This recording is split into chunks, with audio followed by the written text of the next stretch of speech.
curseur, DJ curseur 2006. 33 000 béton armé, pas tout mon mic gros, pas tout mon mic gros. Premier versé en l'an 2000, sorti du plus profond de mon cœur. À une époque mon pote, où quand je rentre tard, j'ai que ma mère pleure. Pour ceux qui ne connaissent pas forcément bien le monde du graphe, et j'en fais partie. Bah dégage. Voilà. D'accord. Et je vais partir juste avant de partir. Est-ce que là on a quelques pieds de la collection End-to-End. Vous avez bossé, vous étiez je crois réunis à Londres dans un entrepôt. Ça a été l'occasion pour vous de croiser aussi d'autres artistes. Est-ce que vous pouvez peut-être essayer de parler un petit peu du travail des gars avec qui vous avez bossé, en soulignant justement le travail de graffeur, parce que il y a un langage bien particulier. Alors les footlockers qui nous ont donné un lexique. Ouais. Ah oui, d'accord, les complet. Mais c'est vrai que si on a déjà juste un petit scoop entre guillemets, la bande son qui a été utilisée pour End-to-End Project, c'est un morceau de Complot qui s'appelle aussi End-to-End. Voilà pour les vrais fans, etc. C'est vraiment bien ficelé. Et ça, Udoc, je veux dire, ils sont très très forts parce qu'ils ont vraiment peaufiné tous ces petits codes. Et ce morceau justement End-to-End de Camplo, il reprend ce rap quand on le voit rapper dans le métro de New York. Il y a une espèce de salle en 3D qui se colle sur le carrelage du métro new-yorkais américain qui a en 3D, etc. Donc c'est toujours eu un clin d'œil par rapport au graffiti. Par rapport à la collection, ce qui est vachement intéressant, c'est que tout le monde est venu avec son style, et ce qui est vachement intéressant par rapport à la collection, c'est de voir justement la multitude de styles qu'il peut y avoir dans le graffiti. Bonjour. Freestyle. Et donc ce marque, j'aime beaucoup parce qu'elle est aussi très sobre. Donc voilà, les 3 bandes avec les coulées. Il a osé toucher aux 3 bandes. Ouais, bien sûr, mais c'est très bien. Mais ce qui est encore plus fort, c'est ce qu'il a fait dans les scratchs ici, Smart One Rocks My City. Ça, c'est assez rigolo, c'est aussi du détail. L'intérieur, c'est pareil, en fait, le petit tag et la petite pièce. Cantu et Atom ont collaboré sur celle-ci, donc évidemment, ils ont mis un perso de Cantu, Cantu est très connu aussi pour ses styles lettrage, mais aussi pour ses persos, je veux dire, en scène européenne, même internationale. Et Atom ont collaboré ensemble. Atom c'est plus dans le lettrage, donc ils ont collaboré ensemble. Et les couleurs, voilà, c'est très classique aussi, très old school. Les pattes glacées bleues, avec le ciel, le dégradé aussi. On peut retrouver aussi dans les travaux d'ailleurs. Et Score, bon voilà, qui est un modèle plus sombre, parce qu'on avait aussi quand même pas des contraintes, mais il fallait sortir un modèle clair, un modèle sombre. Flocker, ce qui est logique pour les ventes, parce qu'en général, il y a toujours des modèles comme ça qui marchent, soit les gens sont basket noire, soit en basket blanche en général, et après il y a les sneakerheads qui sont plus en délire comme ça. Donc lui c'est aussi très sobre en fait, et c'est un style à lui en fait, juste dans les marrons foncés avec des matières complètement différentes comme du daim. Du laser, ouais, pour l'espèce d'impression qui est très, traite et très clean quoi. Donc voilà, les silhouettes qui est une fille en fait qui vient de Phoenix. Il manque la Jersey Joe aussi. Ouais, on les a pas toutes. Bref, qui a des graphes très figuratifs en fait, et voilà, donc là on ressent un peu son style aussi, il y a sa petite signature qui est ici.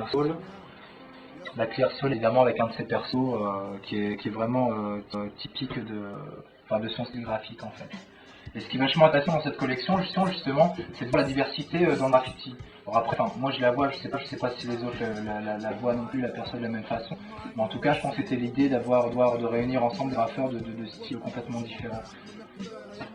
Vous avez fait du super taf. Crooked Tongues là-dedans, ils ont joué quel rôle à l'organisation? Après, je sais pas si Crooked Tongues en fait, si ils ont bossé avec, mais je crois que c'est plus Udog en fait. Mais en fait, Crooked Tongues, ils ont juste servi en fait à réunir les deux bouts et à mettre en place ce projet. C'est-à-dire qu'Adidas vend quelques collections pour Foot Locker. Ils avaient eu cette idée de partir sur une collection de graffiti. Et vu que Cookie Tongs bosse, enfin, et Udox, c'est à peu près la même chose en fait, bossent ensemble sur plein de lignes différentes de basket, ils sont carrément dans notre génération, comprennent notre génération, et là-dessus sont des gens issus de la même culture que nous en fait, donc ils nous ont réunis ensemble en fait sur Londres dans ces 3 jours pour réaliser cette collection. Ouais, il y a un regroupement de plein de personnes intéressantes Ouais, sur, tout à fait, sur le ouais. projet. Ouais. Et c'est vrai que c'est pas tant de voir qu'une collection de cette envergure. Tu me disais à terme peut-être une diffusion worldwide. Je pense apparemment cette collection a très plu à Foot Locker, donc ça c'est la printemps-été, il va y avoir une autre série qui va sortir pour automne-hiver, et il y a une série King qui va sortir, King qui globalisera plus la collection end-to-end en fait. D'accord. Ouais, c'est vrai que le côté underground du graphe n'a jamais été aussi exposé finalement Ouais, tout à fait. qu'à l'occasion d'une collection avec des marques qui sont quand même très corporate. Bien sûr. Ouais, mais en même temps, Adidas a toujours été un code dans la culture hip-hop. Je veux dire, la casquette, et la culture de la casquette et de la basket, là on le ressent encore plus avec des casquettes comme New Era qui sont en train de faire un gros carton ces dernières années-là. Ça a toujours été un code. Aujourd'hui, c'est devenu un produit de luxe, c'est même devenu un code de la mode, quoi. Je veux dire, si tu vas en boîte avec des baskets flambant neuves, c'est un critère pour rentrer. Et alors qu'à l'époque, ça l'était pas, quoi. C'était reculé, quoi. Bien revu, hein. C'était complètement... seulement dans les grandes villes, peut-être qu'on croit dans les trucs pourris, ils sont encore restés à cette vieille école. Mais la basket a énormément changé. Avant, c'était un produit de sport. Je veux dire, ça a été détourné par la culture hip-hop. Parce que bon, voilà, c'est la rue qui s'est réapproprié certains codes. Mais aujourd'hui, bah voilà, la rue est sur le marché, et puis la rue, tout le monde vit dans la rue. Et la rue parle aux gens, à tout le monde, pas ceux qui ont forcément du hip-hop ou du graffiti, mais n'importe qui, tous ceux qui sont issus de la ville sont concernés par ce genre de collection, quoi, à mon avis. C'est vrai. Donc aujourd'hui c'est marrant parce que bon, il y a toujours ces grands professionnels sponsorisés par ces marques de sport, mais aujourd'hui en fait il y a un plus gros marché dans le marché de la mode, quoi, et on peut le voir dans n'importe quelle marque en fait aujourd'hui viennent de plus en plus fashion tendance que orientée vers une gamme.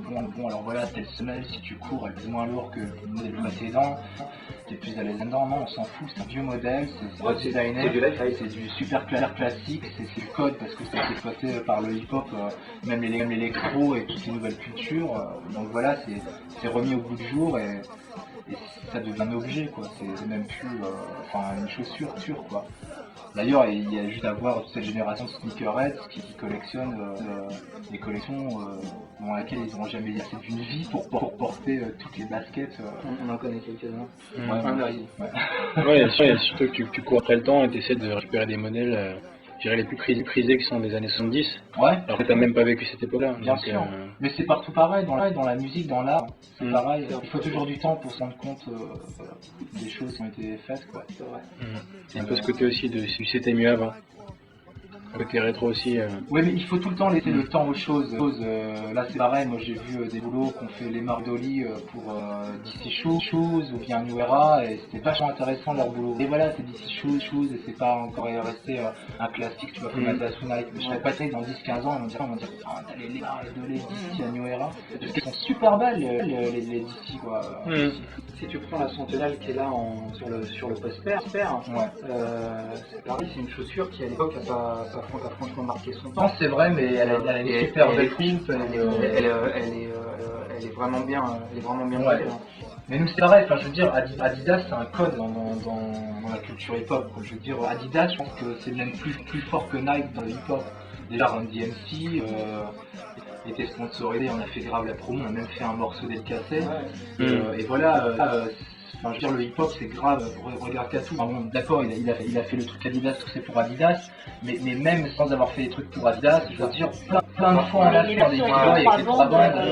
C'est un logo facile à faire, c'est un code, tu vois. Le logo B-Boy vraiment pour toi. Exactement, ouais, Adidas c'est vraiment une marque plus culture hip-hop que Nike, même si Nike fait aussi bien, tu vois, c'est encore autre chose. Nike a plus une culture basketball, c'est vrai qu'Adidas c'est la superstar, la Sam Smith.